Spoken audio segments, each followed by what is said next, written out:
தென்னாட்டுடைய சிவனே போற்றி, எந்நாட்டவர்க்கும் இறைவா போற்றி.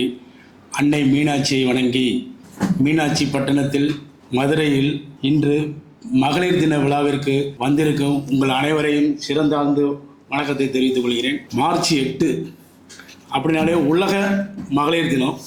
அது நம்ம முதல் முறையாக வெள்ளாளர் முதலியார் சேம்பர் ஆஃப் காமர்ஸ் மூலியமாக நம்ம பிஸ்னஸ் கனெக்ட் சார்பாக நடத்தணும் அப்படின்னு சொல்லி கேட்ட உடனே அதுக்கு இசைவு தெரிவித்து நம்மளோட VMC Vellalar Mudaliar chamber of காமர்ஸில் அனுமதி கொடுத்ததுக்கு செக்ரட்டரி சாருக்கு மற்றும் தலைவர்களுக்கு எல்லாத்துக்கும் நன்றியை தெரிவிச்சுக்கிறேன்.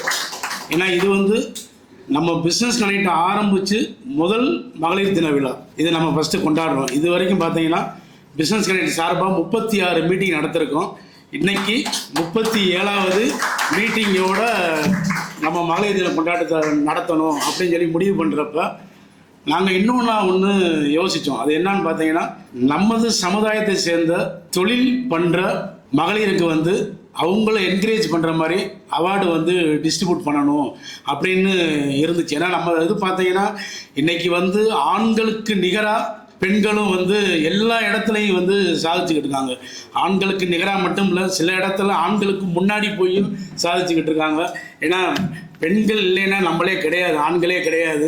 நல்லா யோசிச்சு பாருங்கள், பாலைவனம் மாதிரி இருக்கிற நம்மளை சோலைவனமாக மாற்றுறதே பெண்கள் தான். அதனால தான் பார்த்தீங்கன்னா காத்தல், படைத்தல், அழித்தல் மூணுமே பார்த்தீங்கன்னா ஆண் தெய்வம்.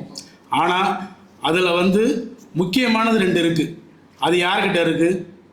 கல்வியும் செல்வமும் பெண் தெய்வங்கள்ட்ட தான் கொடுத்துருக்காங்க. ஏன்னா முக்கியமானது அதுதான் அட்மினிஸ்ட்ரேஷன். அது செல்வம் லட்சுமிகிட்டையும், கல்வி சரஸ்வதிகிட்டையும். ஸோ கடவுளுக்கே தெரிஞ்சிருக்கு பெண்கள் இல்லைன்னா நம்மளே இல்லை அப்படின்னு சொல்லி. அதுதான் மனைவி அமைவதெல்லாம் இறைவன் கொடுத்த வரம்பாங்க. ஆனால் மனைவி அமைவதெல்லாம் அந்த இறைவனுக்கே வரம். அதுதான் இங்கே முக்கியமானது. ஏன்னா அவங்க இல்லைன்னா நம்ம இல்லை. தொழிலாக இருக்கட்டும், குடும்பமாக இருக்கட்டும், அது எப்படி வழி நடத்திட்டு போகிறது அப்படிங்கிறது பெண்கள் தான் நம்மளுக்கு உதாரணமாக இருக்காங்க. ஸோ அவங்கள பாராட்டுறதில் நம்ம பெருமை கொள்கிறோம். இந்த விஎம்சி பிஸ்னஸ் கனெக்ட் அப்படிங்கிறது என்னன்னு பார்த்தீங்கன்னா, நமது வெள்ளாளர் அதாவது பிள்ளைமார் முதலியார் இந்த சமூகத்தில் உள்ள ஒவ்வொரு தொழில் முனைவோரும் பிஸ்னஸில் டெவலப் ஆகணும் அப்படிங்கிறதுக்கு தான் ஆரம்பித்தது தான் இந்த விஎம்சி பிஸ்னஸ் கனெக்ட்.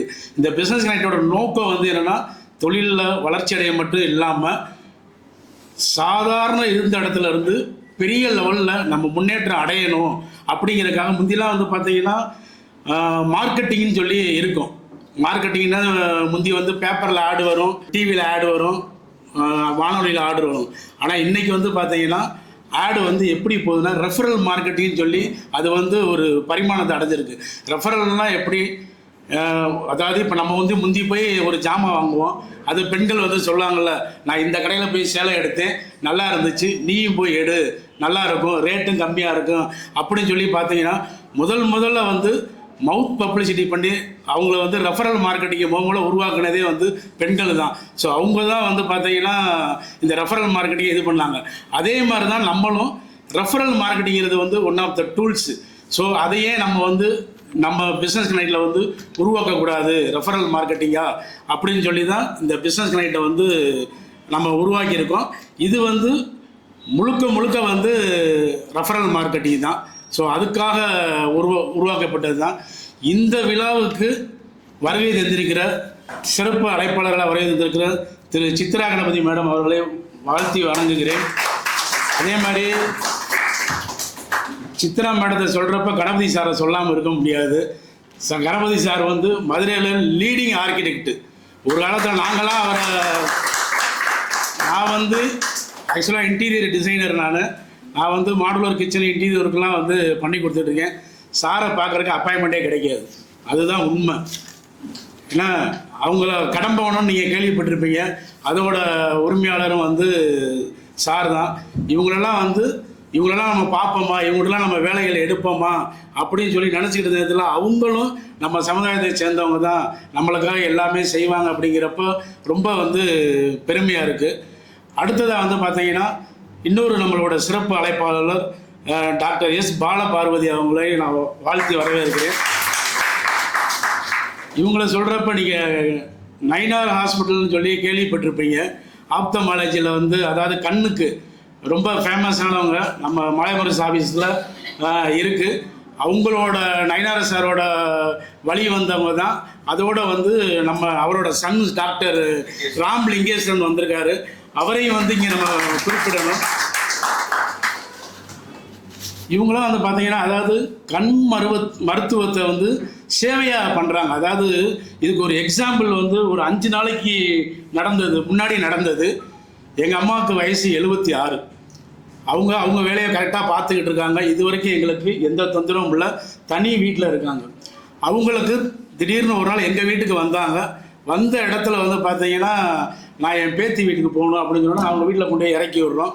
பார்க்குறப்ப அவங்க கண்டுபிடிக்கிறாங்க, பாட்டி அம்மாச்சிக்கு வந்து கண்ணு சரியாக தெரிய மாட்டேங்குது, அப்படி இல்லை கண்ணே தெரியல அப்படின்னு சொல்லி கடைசியில் கூட்டிகிட்டு போய் உடனே வந்து எங்களுக்கு வந்து அப்போ அந்த பதட்டத்தில் எதுவுமே ஓடலை. நான் வெளியூரில் இருக்கேன், வாசனில் போய் ட்ரீட்மெண்ட் எடுப்போம் அப்படின்னு வாசனுக்கு போகிறாங்க. அவங்க பயமுறுத்தி இம்மிடியேட்டாக ஆப்ரேஷன் பண்ணணும் அப்படிங்கிறாங்க. இம்மிடியேட்டாக ஆப்ரேஷன் பண்ணால் நான் பெங்களூரில் இருக்கேன், என்னால் வர முடியாது, நீங்கள் வந்து போய் செக்கப் மட்டும் போயிட்டாங்க, நம்ம வந்தோன்னா பார்த்துக்குறோன்னு சொல்லி வந்து அடுத்து எல்லாத்துக்கும் என்ன தோணும், கண்ணுனா அரவிந்துக்கு தான் போகணும் அப்படின்னு சொல்லி தோணுது.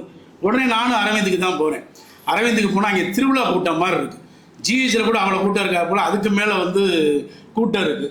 அப்புறமா என்னோடய மனைவி வந்து ஞாபகப்படுத்தினாங்க, நீங்கள் உங்கள் இதில் வந்து நம்ம இதிலே வந்து ஒரு டாக்டர் இருக்காங்களா, ஒரு பேர் சொன்னீங்களே அப்படின்னு சொல்லி ஞாபகப்படுத்துனது தான் எனக்கு நயினார் சாரோட லிங்கேஸ்வரன் சாரோட ஞாபகமே வந்துச்சு. உடனே ஃபோன் அடித்தேன், ஐ ஃபவுண்டேஷனில் தான் இருக்கேன், நீங்கள் உடனே கூட்டிகிட்டு வாங்க அப்படின்னு சொல்லி எனக்கு அப்பாயின்மெண்ட் கொடுத்து போய் பார்த்து செக் பண்ணோன்னே கண்ணுக்கு உடனே இம்மிடியேட்டாக நம்ம வந்து ஆப்ரேஷன் பண்ணணும், ரொம்ப கிரிட்டிக்கலான சுச்சுவேஷனில் இருக்காங்க, இல்லைன்னா கண் பார்வை இழந்துருவாங்க அப்படின்னு சொல்லி சார் செக் பண்ணிவிட்டு அடுத்த நாளே நாங்கள் வந்து ஆப்ரேஷன் பண்ணுறோம். இதை நீங்கள் சொன்னால் நம்ப மாட்டீங்க, ஆப்ரேஷன் ஃபீஸ் மட்டும்தான் கொடுத்தேன், வேறு எந்த ஃபீஸுமே வாங்கலை. அதுக்கு உண்டான ஸ்கேனிங் ஃபீஸு, டாக்டர் செக்கப்பு, எந்த ஃபீஸுமே வாங்கலை. கிட்டத்தட்ட நான் அதே இந்த இது பார்த்தீங்கன்னா வாசனில் வந்து 1.5 லட்ச ரூபா ஆகும்னாங்க. ஆனால் எங்களுக்கு வெறும் 30,000 ரூபாவில் முடிச்சு கொடுத்தாங்க சார். வெறும் 30,000. இதுதான் வந்து நம்ம சமுதாயத்தில் வந்து ஒவ்வொருத்தருக்கும் எல்லாருமே தொழிலையும் பயனடையணும். நம்ம யார் யார் நம்ம கூட இருக்காங்களோ அவங்கள பூரா உபயோகப்படுத்திட்டு நம்ம அடுத்த லெவலில் போகணும். அதே மாதிரி நம்மளோட விஎம்சியோட ஒரு தூண்னே சொல்லலாம் நம்ம கந்தசாமி சார், விஎம்சி விளாட முதலியார் சேம்பர் ஆஃப் காமர்ஸோட செக்ரட்டரி சாரு, அதே மாதிரி இளங்கோவன் சார் தலைவர், பொருளாளர் வந்து நம்ம ராமச்சந்திரம் சோமசுந்தரம் முதலியார், இவங்கெல்லாம் வந்து பார்த்திங்கன்னா எங்களுக்கெல்லாம் வழிகாட்டியாக இருந்து நீங்கள் பிஸ்னஸ் கனெக்டை வந்து நல்லபடியாக நடத்தணும். அடுத்தடுத்தது நம்ம சமுதாய மக்கள்லாம் வந்து தொழிலில் வந்து மேன்மையடைனுங்கிறதுக்காக உருவாக்கப்பட்டது தான் இந்த பிஸ்னஸ் கனெக்ட். இந்த பிஸ்னஸ் கனெக்ட் வந்து பார்த்தீங்கன்னா மாதத்தில் முதல் சனியும் 3வது சனியும் நடக்குது. காலையில் 8 மணிக்கு ஆரம்பிக்கிறோம், 9:30 மணிக்கு முடிஞ்சிடும். ஸோ இதில் வந்து பார்த்திங்கன்னா இப்போதைக்கு வந்து கிட்டத்தட்ட நம்ம சமுதாயத்தில் வந்து 300 பேர் மெம்பராக இருக்காங்க. ஆனால் பிஸ்னஸ் கனெக்டில் 35-40 பேர் வந்து மெம்பராக இருந்து அவங்க மீட்டிங் வந்துக்கிட்டு இருக்காங்க. ஸோ நீங்களும் இதில் உங்களை இணைச்சிக்கிட்டு நீங்கள் என்ன பிஸ்னஸ் பண்ணுறீங்க, எவ்வளோ நாளாக பண்ணுறீங்க, உங்கள் பிஸ்னஸோட எத்திக்ஸ் என்ன, இதெல்லாம் வந்து நம்ம ரெகுலர் மீட்டிங்கில் வந்து சொல்ல ஆரம்பிச்சிட்டிங்கன்னா ஆட்டோமேட்டிக்காக அடுத்தடுத்து உங்களுக்கு வந்து பிஸ்னஸ் வர ஆரம்பிச்சிடும். நான் இந்த பிஸ்னஸ் பண்ணுறேன், நீங்கள் என்ன பிஸ்னஸ் பண்ணுறீங்க, நம்மளுக்குள்ளே எப்படி ரெஃபரல் பண்ணிக்கலாம் அப்படிங்கிறது தான். இப்போ உதாரணத்துக்கு பார்த்தீங்கன்னா நம்ம வந்து ஒரு தொழில் நடத்துகிறோம். நம்ம தொழில் நடத்துகிறப்ப நம்ம சில பேர் மார்க்கெட்டிங்னு சொல்லி ஒரு வேலைக்கு ஆளை போட்டிருப்போம். நம்ம மார்க்கெட்டிங் வேலைக்கு ஆளை போட்டிருக்கப்ப ஒரு ஆளை போட்டிருப்போம், இல்லைன்னா 2 பேர் போட்டிருப்போம்.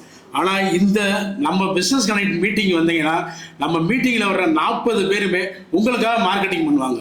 இது வந்து என்னோட சொந்தம், என்னோட உறவினர் இப்படின்னு சொல்லி இந்த பிஸ்னஸ் பண்ணுறாங்க, இவங்க கொடுத்தீங்கன்னா நல்லா பண்ணி கொடுப்பாங்க, ரேட்டும் கம்மியாக இருக்குன்னு சொல்லி உங்களுக்காக அவங்க வந்து ரெஃபரல் வந்து பண்ணுறப்ப அந்த பிஸ்னஸோட ரேஷியோ வந்து பார்த்திங்கன்னா 90% வந்து அங்கேயே க்ளோஸ் ஆகிடும். ஸோ இதுக்காக தான் நம்ம ஆரம்பித்தது. இதில் வந்து எங்களுக்கு இன்னொரு ஆசை என்னென்னா பெண் தொழில் முனைவோர்களையே நம்ம வந்து உள்ளே கொண்டு வந்து அவங்களையும் வந்து வெளியில் வந்து தொழிலில் வந்து சாதிக்கணும், சாதனையாளர் ஆகணும் அப்படிங்கிற ஒரு நோக்கத்தோடு உருவாக்கப்பட்டது தான் எங்களோட ஆசையே. அதுதான் நம்ம எப்படி நம்ம மதுரையில் வந்து பிஸ்னஸ் கனெக்ட் ஆரம்பித்து இது போய்கிட்டு இருக்கோம். இதே மாதிரி வந்து எல்லா மாவட்டங்கள்லையும் இந்த பிஸ்னஸ் நைட்டை ஆரம்பிக்கணும். இது நல்லா சக்ஸஸ்ஃபுல்லாக கொண்டு போகணும். அதே மாதிரி பெண் தொழில் பண்ணுறவங்களுக்கும் தனியாக சாப்ட்ரு, அது விமென்ஸ் சாப்ட்ருனே தனியாக ஒன்று ஆரம்பிக்கணும் அப்படிங்கிற எண்ணம்லாம் இருக்குது. ஸோ நீங்கள் வந்து உள்ளே வந்து உங்களை இணைச்சிக்கோங்க. இந்த பிஸ்னஸ் நைட்டில் வந்து உங்களை இணைச்சிக்கோங்க.